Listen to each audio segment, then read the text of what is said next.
करण सां गॾु आऊं आहियां अवां जी मेज़बान रोशनी मेमण। नाज़िन, अॼु असां पंहिंजे प्रोग्राम में सिंध जे हिकु अहिड़े इंतिहाई अहम मनसूबे जो ज़िक्र कंदासीं जेको 22 वरियनि जो डिघो अरसो गुज़रण ऐं 39 अरब रुपया ख़र्च थियण बावजूदि अञा ताईं मुकमल न थी सघियो आहे। जी हा, आऊं ज़िक्र कयां पई सिंधु दरिया ऐं मंछर ढंढ खे गंदगीअ खां बचाइण लाइ गंदो पाणी सेवण खां समुंड ताईं मुंतक़िल करण वारो RBOD-2 मनसूबे जो, जेको मुकमल त 5 सालनि में थियणो हो, पर 22 साल गुज़रण बावजूदि अञा ताईं लटकल आहे। जी हा, 2001 खां शुरू थियल मनसूबो 2005 में मुकमल थियणो हो, पर इंतज़ामी लापरवाही ऐं बदउनवानियुनि सबबि 22 साल गुज़रण बावजूदि हिन मनसूबे जा इंतज़ामी मसला बि अञा ताईं हल न थी सघिया आहिनि ऐं बजट में बि टीण ते इज़ाफ़ो थियण बावजूदि को नतीजो निकिरी न सघियो आहे। अॼु असां पंहिंजे प्रोग्राम में उहे सभु शयूं साम्हूं आणींदासीं त सिंध जे हिन अहम मनसूबे में कहिड़ी कमाल महारत सां करप्शन कई वई ऐं 14 अरब रुपयनि जी लागत सां शुरू कयल मनसूबे जी बजट कीअं 61 अरब रुपयनि ताईं पहुचाई वई ऐं एतिरा पैसा ख़र्च थियण बावजूदि ही 5 सालनि वारी रिथा 22 साल गुज़रण बावजूदि मुकमल छो न थी सघी आहे। इंतज़ामी लापरवाही ऐं बदउनवानियुनि जी इंतिहा, गंदो पाणी समुंड ताईं मुंतक़िल करण वारो RBOD-2 मनसूबो 22 साल गुज़रण बावजूदि मुकमल न थी सघियो। सिंधु दरिया ऐं मंछर ढंढ खे गंदगीअ खां बचाइण लाइ 2001 में 14 अरब रुपयनि जी लागत सां शुरू थियल मनसूबो जुलाई 2005 में मुकमल थियणो हो। 2005 में मनसूबो त मुकमल थियो, पर मनसूबे जी लागत 14 अरब मां 29 अरब 21 करोड़ रुपया ज़रूर कई वई ऐं मनसूबो मुकमल करण लाइ 2010 जी नई डेडलाइन ॾिनी वई। इंतज़ामी लापरवाहियुनि ऐं बदउनवानियुनि सबबि 2010 में बि मनसूबो मुकमल न थी सघियो ऐं 2016 में वरी रिथा जी बजट 29 अरब मां वधाए 61 अरब 98 करोड़ रुपया रखी वई। सिंध जे इंतिहाई अहम मनसूबे में 4 अरब 48 करोड़ रुपयनि जे फ्रॉड जी तस्दीक थी चुकी। एंटी करप्शन 17 कामूरनि खे ज़िम्मेवार करार ॾिनो। आपाशी खाते रिथा जी नाकामी जे ज़िम्मेवार ऐं अरबे रुपया हड़प कंदड़ कामूरनि ख़िलाफ़ कार्रवाई बदिरां खेनि तरक़ियूं ॾेई अहम उहिदनि ते विहारे छॾियो। ॿोॾ वारी सूरत हाल ज़ाहिर करे बंदनि जी मरम्मत ऐं बहालीअ जे नाले ते बि फ्रॉड 4.5 अरब रुपया हड़प करण जे इल्ज़ाम हेठि आयल वकार अहमद कादरी खे 20 ग्रेड में तरक़ी बि ॾिनी वई। सिंध हुकूमत इल्ज़ाम हेठि आयल कामूरे वकार अहमद कादरी खे न रुगो तरक़ी ॾिनी, पर उन सां गॾोगॾु खेसि DG मॉनिटरिंग एंड एवोल्यूशन वारे उहिदे ते बि मुक़ररु करे छॾियो। वकार अहमद फ़हीम सुमरो ऐं ॿियनि कामूरनि ॿोॾ नुक़सान जे कमनि जे नाले ते फ्रॉड ज़रिए 19 मनपसंद कंपनीज़ खे 4 अरब 48 करोड़ रुपया जारी कया। जांच में रिपोर्ट में इंकशाफ साम्हूं आयो। इन समूरी सूरत हाल ते असां सां ॻाल्हि ॿोल लाइ मौजूदु आहे KTN न्यूज़ जो रिपोर्टर सगीर चांडियो। सगीर, सभ खां पहिरियां इहो ॿुधाइजो त RBOD-2 मनसूबे जी बाज़ाब्ता शुरूआत कॾहिं ऐं किथां थी ऐं हिन मनसूबे जो असल मक़सदु छा हो? बस ही तमामु अहम मनसूबो आहे ऐं सिंधु दरिया ऐं मंछर खे गंदगी खां बचाइण जे लाइ ही प्रोजेक्ट जेको आहे उहो शुरू कयो वियो हो। सेवण खां समुंड ताईं ही पाणी जेको आहे उहो छोड़ करिणो आहे सिम नालनि जो, पर बदकिस्मती सां कामूरनि जी लापरवाही, अदम दिलचस्पी, करप्शन जे करे ही मनसूबो जेको आहे उहो रोलड़ जो शिकार थी वियो। 22 सालनि खां ही मनसूबो जेको आहे उहो मुकमल न पियो थिए। इन्हनि जो केतिरे ॾींहं सालनि खां RBOD-2 जो मनसूबो जेको आहे उहो लापरवाही, गिफ़लत ऐं करप्शन सभ खां वधीक जेको सबबु आहे। करप्शन जे करे ही मनसूबो जेको आहे उहो मुकमल न थी सघियो आहे। ऐं ही 2001 में जेको आहे उहो मनसूबो शुरू कयो वियो हो। सभ खां पहिरीं इन जी लागत जेका आहे उहा 14 अरब रुपया रखी वई ऐं उनखां पोइ ही मनसूबो शुरू कयो वियो, जेको जुलाई 2005 में ही मुकमल थियणो हुयो, पर कामूरनि जी लापरवाही, अदम दिलचस्पी जे करे जेका आहे उनजी सही नमूने सां डिज़ाइन न कई वई, PC1 तयारु न कयो वियो। उहो मनसूबो जेको आहे जुलाई 2005 में मुकमल न थियो, जेखां पोइ ही मनसूबो जेको आहे उनजी लागत वधी वई ऐं 14 अरब रुपयनि मां वधी करे 29 अरब 21 करोड़ रुपया कई वई, यानी ॿियों भेरो उनजी PC1 जेका आहे उहा रिवाइज़ थी, जेखां पोइ ही मनसूबो जेको आहे 2010 में ही मुकमल थियणो हुयो, पर उन जे बावजूद बि जेको आहे ही मनसूबो 10 सालनि में मुकमल न थियो। पर आपाशी खातो जेको आहे, जेको हिन वक़्तु बि निंड सुतल आहे, उन वक़्तु बि हू निंड सुतल हुयो। कामरनि जी लापरवाही जे करे ऐं जेके गिफ़लत करे रहिया हुआ उन्हनि जे ख़िलाफ़ु कार्रवाई त न कई वई ऐं उन जी लागत में जेको आहे वरी हिकु भेरो ॿीहर इज़ाफ़ो कयो वियो। जंहिंखां पोइ अदालत जेको आहे 2019 में इहो हुकुम ॾिनो हो ऐं आख़िरी इहा डेडलाइन ॾिनी हुई त 2019 में इहो मनसूबो जेको आहे उहो मुकमल कयो वञे। पर उन जे बावजूदु ही मनसूबो जेको आहे उहो मुकमल न थी सघियो। जंहिंखां पोइ हिन जी जेका हाणे 2016 में 29 अरब रुपयनि मां हिन जी लागत वधी 61 अरब 98 करोड़ रुपया थी वई आहे। यानी तक़रीबन 14 अरब रुपयनि जो जेको प्रोजेक्ट शुरू थियो उहो 62 अरब रुपयनि ताईं, यानी 63 ते इन जी बजट में जेको आहे उहो इज़ाफ़ो थियो, इन जी लागत में जेको आहे इज़ाफ़ो थियो। पर उन जे बावजूदु अॼु 22 साल गुज़री विया आहिनि। 2001 खां ई मनसूबो शुरू थियो हो, पर अञा ताईं ही मनसूबो जेको आहे उहो मुकमल न थी सघियो आहे। इन जी जेका मूं तफ़सीलात वरिता आहिनि उन तव्हांखे ॿुधाईंदुसि त हिन मनसूबे लाइ 9179 एकड़ ज़मीन जेका उहा घुर्बल आहे, उन मां 7248 एकड़ ज़मीन इन्हनि खे मिली चुकी आहे। बाक़ी 1931 एकड़ ज़मीन ते जेका उन्हनि खे न मिली सघी आहे। मुख़्तलिफ़ जेके आहिनि उहे इशूज़ आहिनि ऐं माण्हू जेके आहिनि उहे कोर्टनि में वियल आहिनि, इन जे करे उहा ज़मीन इन्हनि खे न मिली सघी आहे। जेकी आपाशी खाते जी रिपोर्ट में इहो ॼाणायो वियो आहे त हिन वक़्तु ताईं फिज़िकल कमु जेको आहे उहो 73 सैकड़ो थी चुको आहे ऐं 64 सैकड़ो इन जी बजट जारी थी चुकी आहे। वफ़ाक़ी हुकूमत जेको आहे 2001 खां वठी 2021 ताईं हिन मनसूबे में 40 अरब रुपया जेके आहिनि उहे जारी करे चुकी आहे ऐं सिंध हुकूमत बि जेको आहे उहा 4 अरब जेका उहा इनखे रिलीज़ करे चुकी आहे। पर इन मनसूबे में हिन वक़्तु ताईं टोटल 44 अरब 82 करोड़ रुपया जेके आहिनि उहे जारी थी चुका आहिनि। उन मां 39 अरब रुपया जेके आहिनि उहे ख़र्च भी थी चुका आहिनि। पर उन जे बावजूदु ही 22 साल गुज़री विया आहिनि, ही मनसूबो जेको आहे उहो मुकमल न थी सघियो आहे। तव्हां ॾिठो हूंदो जॾहिं ही बोर्ड आई ही MNB ड्रेन खे घारा लॻा, LBOD RBOD ॿिन्ही पासनि जेका इन्हनि प्रोजेक्ट इन्हनि नाक़स इन्हनि जी रिथाबंदी जे करे जेको आहे ही प्रोजेक्ट इहे नाकारा बणियल रहिया। RBOD 1 हुयो, RBOD 3, RBOD 2 मनसूबो जेको आहे किंजर खां त सेवण में खां समुंड ताईं इहो पाणी छोड़ करिणो आहे सिम नालनि जो, पर हू जेका मंछूर में उहो छोड़ कयो वियो पाणी।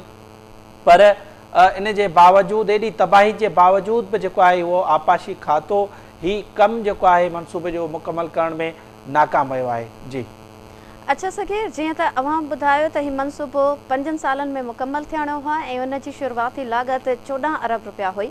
बाद में इन मनसूबे जी डेडलाइन बि वधंदी वई ऐं बजट में बि 3 ते इज़ाफ़ो थी वियो। एतिरी रक़म ख़र्च थियण बावजूदु हीउ मनसूबो मुकमल न थी सघियो। अहिड़ी इंतिहा दर्जे जी लापरवाहीअ जा असल कारण कहिड़ा आहिनि?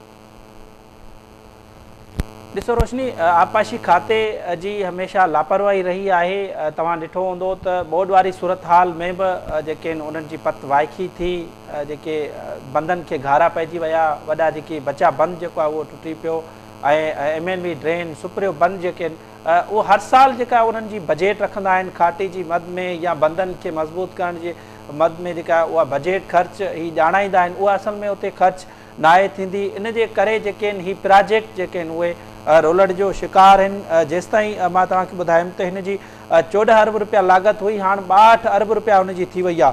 पर उन जे बावजूदु बि जेको आहे इहा ख़र्च जेका आहे उहा रक़म त कई वई आहे, पर ही प्रोजेक्ट एॾो अहम आहे। पर उन ते आपाशी खातो जेको आहे हिन वक़्तु बि निंड सुतल आहे ऐं इन जी डिज़ाइन में बि जेके आहिनि उहे मसइला अची विया आहिनि। 40 अरब रुपया तक़रीबन उन ते ख़र्च भी थी चुका आहिनि। पर इन में मनसूबे ते जेको आहे हिन वक़्तु ताईं उन जी अदम दिलचस्पी जे करे ही मनसूबो उहो मुकमल न थी सघियो आहे। इन में करप्शन भी जेका उहा थी आहे, पर उन जे बावजूदु जेके उन में ज़िम्मेवार कामर आहिनि उन्हनि जे ख़िलाफ़ु जेका उहा कार्रवाई नथी कई वञे। जी अच्छा सगीर, इहो ॿुधाइजो त बोर्ड वारी सूरत हाल ज़ाहिर करे बंदनि जी मरम्मत ऐं बहालीअ जे नाले ते बि 4.5 अरब रुपया हड़प करण वारी माजरा छा आहे ऐं इल्ज़ाम हेठि कामरनि ख़िलाफ़ कार्रवाई करण बदिरां खेनि कीअं आला उहिदनि ते मुक़ररु कयो वियो? रोशनी, ही इन मनसूबे में करप्शन भी जेका उहा मां तव्हांखे ॿुधाए थी आहे। हाणे हीअं थियो आहे जो पहिरीं त चीफ इंजीनियर जेको आहे आपाशी खाते जे हिन मामले जी फेबरवरी 2020 में इंक्वायरी कई हुई। उन इंक्वायरी में इहो ॼाणायो वियो हो त तक़रीबन 4.5 अरब रुपयनि जे हिन प्रोजेक्ट में करप्शन थी आहे, जंहिंखां पोइ हीउ मामिलो जेको आहे उहो एंटी करप्शन में वियो। एंटी करप्शन जेका इन मामले जी सॼी जांच कई ऐं उन वक़्तु जेको आहे उहो डायरेक्टर इस्टेब्लिशमेंट एंटी करप्शन उहो आपाशी जो जेको हिन वक़्तु सेक्रेटरी आहे सोहेल कुरैशी, उन इन मामले जी जांच कई हुई ऐं इरशाद मेमून जेको आहे उनजो हीउ जांच ऑफिसर हुयो। उन मामले जी जांच थियण खां पोइ उन में तस्दीक थी त 4 अरब 48 करोड़ रुपया जेके आहिनि उहे फ्रॉड ज़रिए इहे हड़प कया विया आहिनि। RBOD डिवीज़न 17 में जेको आहे उहो अॻूणे प्रोजेक्ट डायरेक्टर मुनवर बोज़दार ऐं वकार अहमद कादरी, फ़हीम सूमरो समेत ॿियनि जेको आहे कामोरनि बोर्ड जी सूरत हाल जे कमनि जे नाले ते इहो फ्रॉड करे मनपसंदि जेके उन्हनि जूं कंपनियूं हुयूं 19 कंपनियूं उन्हनि खे 4 अरब 48 करोड़ रुपया इन्हनि खे जारी कया विया ऐं ज़ाहिर कयल जेका अरसो हुयो उन दौरान सिंधु दरिया में बोर्ड वारी सूरत हाल जेका उहा न हुई। इहे कामोरा जेके आहिनि उहे मनपसंदि कंपनियुनि सां मिली करे जेके आहिनि इन्हनि पैसनि खे हड़प कयो ऐं उन्हनि कामोरनि ख़िलाफ़ का कार्रवाई समेत उन्हनि ते मेजर पेनल्टी जेका उहा सज़ा जी सिफारिश कई वई हुई। मेजर पेनल्टी जो मतिलबु इन्हनि खे रिमूव फ्राम सर्विस करणो हुयो, पर उन जे बावजूदि उहे कामोरा जेके आहिनि अॼु बि इन्हनि उहिदनि ते जेके आहिनि उहे मौजूदु आहिनि। कुझु उन मां रिटायर्ड थी विया आहिनि, कुझु उनखे जेका उहा कामोरनि खे तरक़ी ॾिनी वई आहे। उन रिपोर्ट में इहो ॼाणायो वियो हो त RBOD जे 17 कामोरनि जेको आहे उहा 19 कंपनियुनि खे डिवीज़न 7 मां 57 करोड़ रुपया जारी थिया, डिवीज़न 2 जामशोरे मां जेके आहिनि उहे 37 करोड़ 97 लख ऐं डिवीज़न 3 ठट्टो मां जेके आहिनि उहे 3 अरब 52 करोड़ रुपया जेके आहिनि उहे फ्रॉड ज़रिए इन्हनि 19 कंपनियुनि खे जारी कया विया। या फ्रॉड ज़रिए ॼाणायल कंपनियुनि खे या रक़म जेका उहा जारी कई वई, जॾहिं त इन अरसे दौरान का बि बोर्ड वारी सूरत हाल न हुई। बोर्ड जी सूरत हाल ज़ाहिर करे नुक़साननि जी बहाली जे नाले ते इहो जेको आहे उहो फ्रॉड कयो वियो। उन रिपोर्ट में 17 कामोरनि खे ज़िम्मेवार करार ॾिनो वियो हो। उन्हनि में प्रोजेक्ट डायरेक्टर मुनवर बोज़दार, वकार कादरी, अब्दुल गफ़ार सूमरो, इल्ताफ़ मेमून, ख़ान मोहम्मद चन्ना, मोहम्मद असलम कुरैशी ऐं मोहम्मद इलियास मेमून ऐं उनखां अलावा सलीम अहमद शेख, मोहम्मद अयास मेमून, ग़ुलाम हैदर बुर्डो, फ़हीम अहमद ख़ान, मंज़ूर हुसैन लिगारी, अब्दुल मालिक बुल्लो ऐं निसार अहमद सेतो, अज़ीमुल्ला जेके कुरैशी, करार रज़ा शाह ऐं अली रहबर जेके आहिनि उहे इन में शामिलु हुया। उन्हनि जे ख़िलाफ़ कार्रवाई करण जी जेका उहा सिफारिश कई हुई, पर उन्हनि कामोरनि जे ख़िलाफ़ जेका हिन वक़्त ताईं कार्रवाई जेका उहा न थी सघी आहे। उन्हनि रिपोर्ट में इहो ॼाणायो वियो हो त इन्हनि कामोरनि 88 जेके आहिनि उहे गैर क़ानूनी तौर ते ठीका ॾिना मनपसंदि माण्हुनि खे। सेपराल रूट्स जे ख़िलाफ़ जेका उहा वर्ज़ी कई वई। टेंडरनि में जेका उहा टेक्निकल उहा मंज़ूरी न वरिती वई। 4 अरब 48 करोड़ रुपयनि जो ईअं हिकु जालसाज़ी ज़रिए इहो फ्रॉड कयो वियो। फ्रॉड ज़रिए इहा रक़म हड़प कंदड़ अॻूणे प्रोजेक्ट डायरेक्टरनि, एक्सीएन ऐं असिस्टेंट इंजीनियर समेत ॿियनि खां जेका रक़म वापसि कराइण लाइ बि चयो वियो हो ऐं उन्हनि जे ख़िलाफ़ FIR बि थी। CM जो हुकुम हुयो त इन्हनि खां रक़म जेका उहा वापसि कराई वञे, पर उन जे बावजूदि अॼु ताईं जेका उहा इहो मामिलो हाणे इहो नेब में हली रहियो आहे ऐं नेब इन मामले जी जांच करे रही आहे, पर इन जे इल्ज़ाम हेठि आयल जेके कामोरा आहिनि उन्हनि जे ख़िलाफ़ अञा ताईं कार्रवाई न थी सघी आहे। जी सगीर, जीअं त अव्हां ॿुधायो त वकार अहमद कादरी, फ़हीम सूमरो ऐं ॿियनि कामोरनि खे जांच रिपोर्ट में बि ज़िम्मेवार करार ॾिनो वियो, पर संदनि ख़िलाफ़ का कार्रवाई न थी सघी।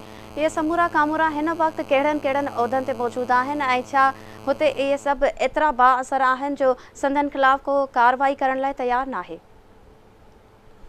ॾिसो रोशनी, आपाशी खाते में जेके जन कामोरनि जा नाला अचनि था इहे बाअसर आहिनि ऐं उन्हनि जेके आहिनि अरबे रुपयनि जूं मिल्कियतूं जेके आहिनि उहे ख़रीद करे वरितियूं आहिनि ऐं उन्हनि जा असासा जेके आहिनि उहे आमदनी खां वधीक आहिनि। उन्हनि जे ख़िलाफ़ जेका उहा कार्रवाई इन करे न थी सघी आहे। इन मामले जी नेब जेको आहे गुज़िरियल 2 सालनि खां जांच करे रहियो आहे, पर इहे जेके ज़िम्मेवार करार ॾिनल कामोरा आहिनि उन्हनि खे तरक़ी ॾिनी वई। हाणे जेको वकार अहमद कादरी हुयो उन स्कैंडल में जेको इल्ज़ाम हेठि आयल हो उन्हनि खे जेका 20 ग्रेड में तरक़ी ॾिनी वई। पहिरीं उनखे मीरपुर ख़ासि में मुक़ररु कयो वियो, हाणे उनखे डायरेक्टर जनरल वारे उहिदे ते यानी 20 ग्रेड में उनखे मुक़ररु कयो वियो आहे। अहिड़ी रीति फ़हीम सूमरो या उनखां अलावा ॿिया जेके कामोरा आहिनि उहे जेके आहिनि उन्हनि ॿियनि अहम उहिदनि ते उन्हनि खे जेको आहे उहो विहारियो वियो आहे। उन्हनि जे ख़िलाफ़ु कार्रवाई त ठहियो पर इहे बाअसर कामोरनि खे जेको आहे उहो मथे विहारियो वियो, अहम उहिदनि ते जेको आहे विहारियो वियो आहे। ॿुधाए पियो वञे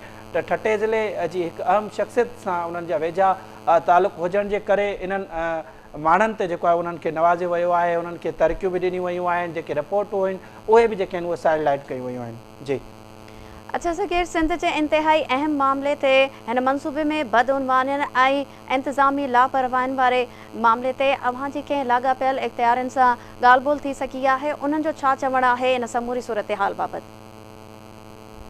रोशनी, मुंहिंजी इन हवाले सां जेको आहे उहो प्रोजेक्ट डायरेक्टर सीहर साहब सां ॻाल्हि ॿोल थी आहे RBOD जो, उन सां ॻाल्हि ॿोल थी आहे। उन्हनि जो चवणु आहे त इन में इंटरनेशनल कंसल्टेंट जी मुक़ररी थियणी आहे ऐं इन मामले ते जेको आहे उहो हिन वक़्तु RBOD जो कमु बंदि आहे। सॼे मामले जी यानी ॿीहर सर्वे थींदी त किथे किथे कहिड़ियूं ख़ामियूं आहिनि बोर्ड वारी सूरत हाल खां पोइ RBOD जो मनसूबो जेको आहे उहो किथे बीठो आहे हिन वक़्तु, ऐं उन में किथे किथे जेको आहे इहो कमु थियणो आहे। ऐं उनखां अलावा जेका मुंहिंजी इरिगेशन वारनि अमलदारनि सां बि कुझु सां ॻाल्हि थी आहे। सेक्रेटरी साम्हूं ॻाल्हाइण जी कोशिशि कई, उन मौक़िफ़ ॾियण खां इनकार कयो। उन्हनि कामोरनि खे हमेशह जेको आहे उहा बचाइण जी कोशिशि कई वई आहे, एंटी करप्शन हुजे या डिपार्टमेंट हुजे। हालांकि जॾहिं ही डायरेक्टर एस्टेब्लिशमेंट सोहेल अहमद कुरैशी उन अहम उहिदे ते हुयो, हाणे हिन वक़्तु सेक्रेटरी आपाशी आहे, उन्हनि जे ख़िलाफ़ु जेको आहे उहा कार्रवाई थियणु घुरिजे हा, जॾहिं छाकाणि जो उन्हनि इन मामले जी इंक्वायरी कई हुई त जॾहिं ही रिपोर्ट। अच्छा सगीर, हिन वक़्तु असां सां लाइन ते मौजूदु आहे वकार अहमद कादरी, जंहिं ते इल्ज़ाम आहे त हू बि हिन खुर्द बुर्द में मुलविस आहे। वकार साहब अस्सलाम वालेकुम, अव्हां जी वॾी महिरबानी। वकार साहब, अव्हां ख़िलाफ़ RBOD 2 मनसूबे बाबति एंटी करप्शन में FIR दाख़िल थी ऐं उन वक़्त जे डायरेक्टर इस्टेब्लिशमेंट ऐं हाणोके सेक्रेटरी सोहेल अहमद कुरैशी इहा इंक्वायरी कई हुई। इन बाबति अव्हां छा चवंदव?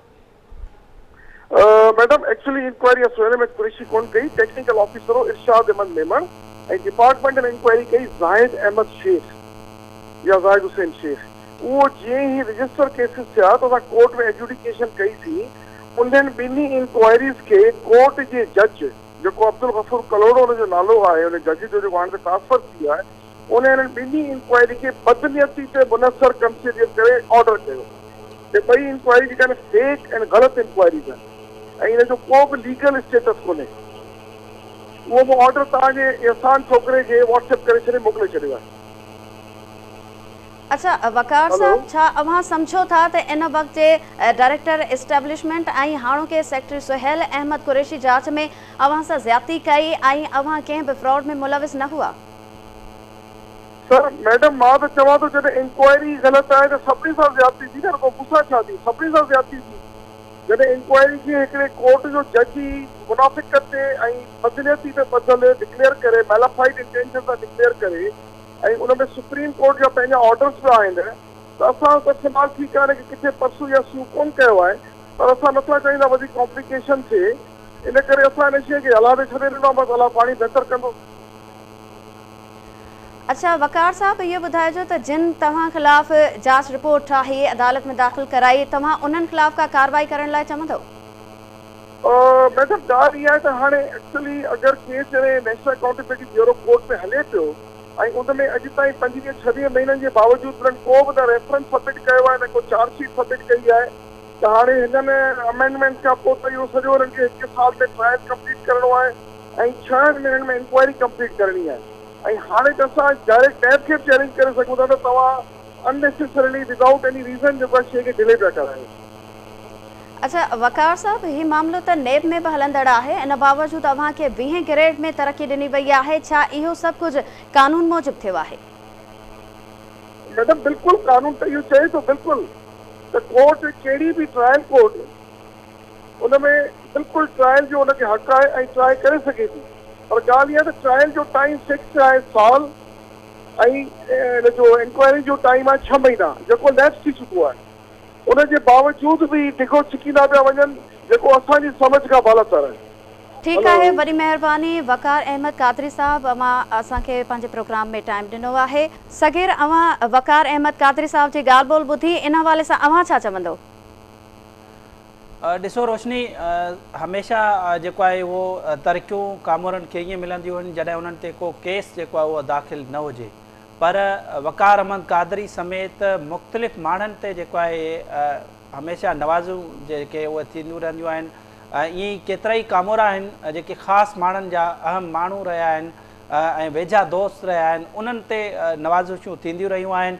ईअं ई वक़ार अहमद क़ादरी ते इहा नवाज़िश थी ऐं उन्हनि खे 20 ग्रेड जो जेको आहे उहो उहिदो ॾिनो वियो। हालांकि जॾहिं सोहेल अहमद कुरैशी डायरेक्टर हुयो ऐं उन डायरेक्टर जी मौजूदगी में इहा रिपोर्ट जेका उहा ज़ाहिर थी ऐं उन रिपोर्ट में उहा तस्दीक थी 4 अरब 48 करोड़ रुपयनि जी करप्शन थी आहे। जॾहिं हू सोहेल अहमद कुरैशी सेक्रेटरी इरिगेशन थिए थो ऐं जॾहिं त उन सॼे मामले जी हू मॉनिटरिंग बि जेको आहे उहो करे आयो हो, जॾहिं इहा सॼी इंक्वायरी उन जे साम्हूं पई त पोइ हू ख़ामोश जेको आहे उहो छो थी वियो ऐं उन ते हुन वधीक जेके आहिनि उहे कमेंट्स छो न ॾिना विया, छाकाणि जो वक़ार अहमद क़ादरी समेत जेके इरिगेशन जा जेके अहम कामोरा ठटे ज़िले जी अहम शख़्सियत सां जेका उन्हनि जा वेझा तालुक़ हुजनि था, पोइ उन जे करे जेके आहिनि इहे सियासी जेके माण्हुनि जी वेझड़ाई जे करे उन्हनि खे फेवर ॾिनी वञे थी ऐं उन्हनि खे जेको आहे उहे तरक़ियूं बि मिलनि थियूं। भली हुननि जे ख़िलाफ़ु नेब जूं जेके आहिनि उहे इंक्वायरी बि हलंदड़ हुजनि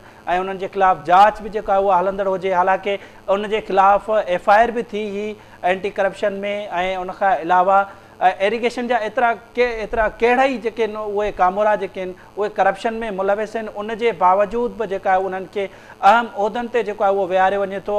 सरदार अमन शाह हिन वक़्तु बि जेको आहे उहो चीफ इंजीनियर वारे उहिदे ते मौजूदु आहे। हालांकि उन करप्शन करे पैसा नेब खे वापसि करे चुको आहे, यानी VR करे चुको आहे, पर उन जे बावजूदु उन्हनि खे फेवर ॾिनी वई, चीफ इंजीनियर जे उहिदे ते उन्हनि खे विहारे वियो। ईअं ई वक़ार अहमद क़ादरी खे जेको आहे उहो 20 ग्रेड में प्रमोशन जेको आहे उहो ॾिनो वियो।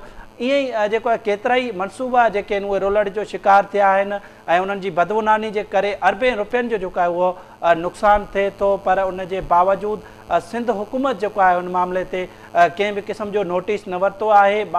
14 अरब रुपयनि जी लागत सां ही शुरू थियल मनसूबो 62 अरब रुपयनि जी लागत ताईं पहुची वञे थो, पर सिंध हुकूमत जूं अख़्तियारियूं जेके आहिनि हिन वक़्तु बि ख़ामोश आहिनि। सालनि खां ई मनसूबे जो कमु जेको आहे उहो बंदि आहे। 62 अरब रुपयनि ते ही मनसूबो पहुतो आहे, कॾहिं मुकमल थींदो इहा का बि ख़बर न आहे। इन मामले जी जेका आहे उहा सर्वे थींदी, सर्वे खां पोइ सॼी मनसूबे जी सर्वे खां पोइ ऐं ख़बर पवंदी त इहा 100 अरब ताईं जेको आहे मनसूबे जी लागत पहुची वेंदी। पर हेॾी गिफ़लत लापरवाही कामोरनि जेका कई, पर उन्हनि जे ख़िलाफ़ु जेका उहा कार्रवाई नथी कई वञे, छाकाणि जो करप्शन में इहे दुनियूं जेके आहिनि उहे मुलविस आहिनि। पोइ उहा करप्शन जे करे जेको आहे उहो मथे उन्हनि जो पैसो इहो भतो जेको आहे उहो पहुचाए वञे थो, पोइ उन्हनि माण्हुनि खे जेको आहे इहे फेवर ॾिनी वञे थी। जी ठीकु आहे, तव्हांजी वॾी महिरबानी सगीर चांडियो हिन अहम मामले ते असांजे नाज़रीन खे आगाह करण जे लाइ। नाज़रीन, अॼोके प्रोग्राम में फ़िलहालु एतिरो ई। ईंदड़ ॿिए प्रोग्राम में कंहिं ॿिए इशू सां गॾु हाज़िर थींदासीं। तेसीं ताईं पंहिंजी मेज़बान रोशनी मेमण खे ॾींदा इजाज़त। अल्लाह वाही।